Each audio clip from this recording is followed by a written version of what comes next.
કલ્યાણદાસજી મહારાજ નર્મદાનું ઉદ્ગમ સ્થાન અમરકંટક અને ત્યાં ઘણી આદિવાસી સેવા સાથે સંકળાયેલા છે. પૂજ્ય તપસ્વી કલ્યાણદાસજી મહારાજ. श्री सच्चिदानंद भगवान की जय. परम आदरणीय मंच में उपस्थित सभी विद्वत वृंद, संत वृंद, ब्रह्मलीन पूज्य चरण महंत नारायण दास जी के चरणों में आज श्रद्धांजलि अर्पित करने के लिए हम सब लोग यहाँ एकत्रित हुए हैं.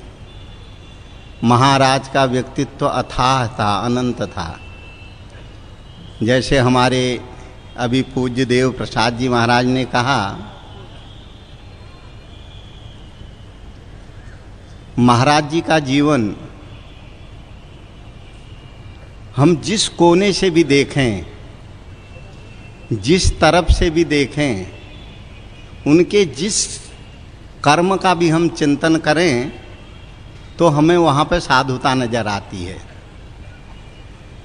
लगभग 30-35 साल से हम भी संतराम मंदिर में महाराज श्री के दर्शन को आते थे और महाराज जी के जीवन में हमने देखा कहीं पर भी उग्रता नहीं दिखी, सौम्यता थी. यहाँ तक जैसे पूज्य महाराज देव प्रसाद जी अभी बोले, एक दिन मैं भी महाराज जी के पास बैठा था. एक देहात का गरीब आदमी किसान आया और बहुत भीड़ लगी हुई थी वहाँ पर.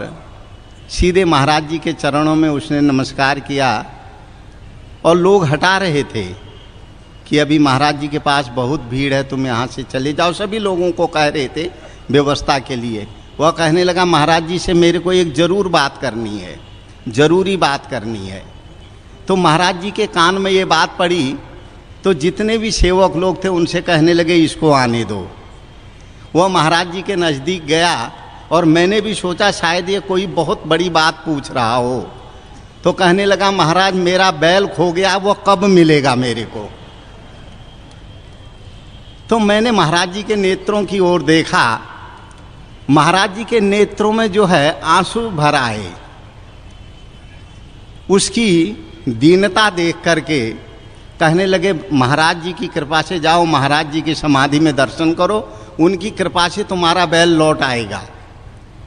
बड़ा आश्चर्य. आप देखें, दूसरे दिन मैं बैठा था महाराज जी के दर्शन के लिए, वो आदमी आया, वही कहने लगा, महाराज आपकी कृपा से मेरा बैल चला आया. यह महाराज जी की करुणा थी.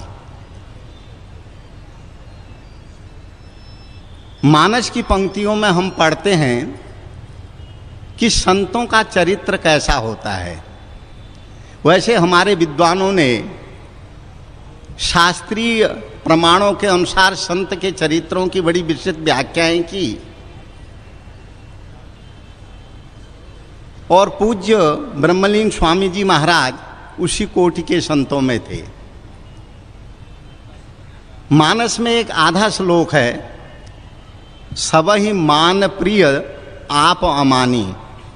जहां आज हम देखते हैं संसार में चारों तरफ प्रतिष्ठा की प्राप्ति के लिए व्यक्ति एक अंधी दौड़ में दौड़ रहा है. विज्ञापनों के माध्यम से, मीडिया के माध्यम से और भी अनेक जो है कार्यों के माध्यम से चाहता है कि सम्मान की उस सर्वोच्च शिखर पर मैं प्रतिष्ठित हो जाऊं. किंतु एक महापुरुष को हमने जीवन में ऐसा देखा जो प्रतिष्ठा से बहुत दूर सिर्फ परोपकाराय सताम विभूतयः, परोपकार ही जिसका लक्ष्य था. कोई मैं यहाँ बैठ करके कोई मिथ्या बड़ाई नहीं कर रहा हूं, जो मैंने देखा वो मैं बता रहा हूं. सब ही मानप्रद, सबको सम्मान देते थे, किंतु आप अमानी. सम्मान के बदले वह सम्मान चाहते नहीं थे. अगर कोई सम्मान के शब्द उनके सामने बोल भी देता था तो मैंने उनकी अनेक बार उनकी तरफ देखा और देखने से यह लगता था कि यह इस शब्द को सुन करके बहुत जो है लज्जित सरीके हो रहे हैं। अपनी प्रतिष्ठा को जिन्होंने जीवन में कोई स्थान नहीं दिया, अगर कोई बहुत ही उनकी प्रतिष्ठा कर देता था तो कहते थे यह मेरी नहीं, यह महाराज की प्रतिष्ठा है, यह महाराज का जो है वह जो है कृपा है। ऐसे महापुरुष को आज हम श्रद्धांजलि देने के लिए यहाँ एकत्रित हुए हैं, जिन्होंने अपना जीवन परोपकार के लिए जिया, अपना जीवन संसार के दुखी मनुष्यों को आश्रय देने के लिए जिया। अपनों का तो सभी लोग पालन करते हैं, किंतु जिसने अपनत्व से भी ऊपर उठ करके वासुदेव कुटुंबकं की भावनाओं को जीवन में पहला स्थान दे करके जिन्होंने मानव मात्र की सेवा की, कोई पक्षपात से रहित होकर के, कोई पक्षपात नहीं, कोई भी उनके सामने गया और महाराज जी ने उसको अपना बनाया।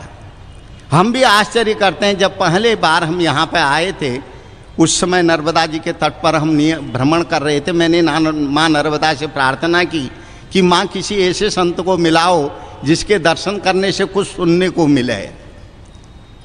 अचानक जो है माँ नर्मदा जी का, पहले हमारा ऐसा नियम था, जब हम घूमते थे तो हमारे पास एक चिमटा रहता था। जिस दिशा को हम जाते थे कुछ दिन तक उस दिशा की ओर चलते थे, जब दिशा बदलनी होती तो हम उस चिमटे को खड़ा कर देते थे, जिधर चिमटा गिरता था उसी दिशा की ओर चल देते थे। तो मैंने संकल्प किया माँ नर्मदा जी के तट पर कि मैंने कहा माँ कोई ऐसे संत के हमें दर्शन करा और जिस संत के दर्शन करने से कुछ सुनने को मिले, उसके दर्शन से कुछ प्रेरणा मिले। तो हमने चिमटे को खड़ा किया, चिमटा सीधे इसी दिशा की ओर गिरा। अचानक शाम के समय हम यहाँ पे पहुँचे, झुरमुट बरसात हो रही थी और उस समय यहाँ तक इस आश्रम का इतना विस्तार भी नहीं था। वह जहाँ पे अभी अन्नपूर्णा भंडार बना है वहाँ एक पीपल का पेड़ था, हम खुले मैदान में रहते थे। तो पीपल के नीचे एक तख्त पोट डाल करके हम पड़े रहे, रात्रि भर बरसात होती रही। वहाँ पे एक अलौकिक हमने दृश्य देखा जो यहाँ पे कहने की जिसकी हमें आवश्यकता नहीं प्रतीत होती है, किंतु सवेरे के समय जब हम उठ करके उस पेड़ उस तख्त के ऊपर बैठे हुए थे, उसी समय महाराज श्री उस समय मुनिखंड में जा कर के गीता का पारायण होता था और महाराज जी भक्तों के साथ कुछ जो है वह जो है भगवान का कीर्तन करते हुए हरे कृष्ण कृष्ण कृष्ण हरे हरे, तो वहाँ से निकले और मैंने देखा दूर से। उस समय तक मैंने महाराज जी को देखा नहीं था। जब देखा मैंने किसी से पूछा ये कौन है, कहने लगे यही महाराज हैं, यही मठ के महंत हैं। तो महाराज जी के पास मैं दर्शन करने के लिए गया। जब उनका कार्यक्रम पूरा हुआ और महाराज जी को मैंने नमस्कार किया, महाराज जी के नेत्रों में इतनी दयालुता, इतनी करुणा को हमने देखा, हम आश्चर्यचकित हो गए। मैंने कहा महाराज जी आपके दर्शन हुए, अब आगे की यात्रा कर रहे। कहते क्यों करते हैं, आप यहाँ रहो। तो हमें उस समय कुछ दिन यहाँ रहने का सौभाग्य प्राप्त हुआ। तो मैंने जीवन में जो महाराज जी के देखा, एक वास्तविक संत के जीवन में जो होता है वो महाराज जी के जीवन में देखा। मैंने श्रीमद् भागवत में इस कहानी को पढ़ा था, शायद आप लोगों ने भी इस कहानी को सुना होगा। महाराजा रंतिदेव की कहानी है। जब रंतिदेव के पास परमात्मा प्रकट होते हैं उनकी परीक्षा के बाद और रंतिदेव से कहते हैं रंतिदेव तू मेरे से कुछ मांग ले। तो रंतिदेव कहते हैं प्रभु अगर आप मेरे पे प्रसन्न हैं, मेरे को कुछ देना चाहते हैं तो मेरे को हर एक व्यक्ति के हृदय में मेरे को निवास दे दीजिए।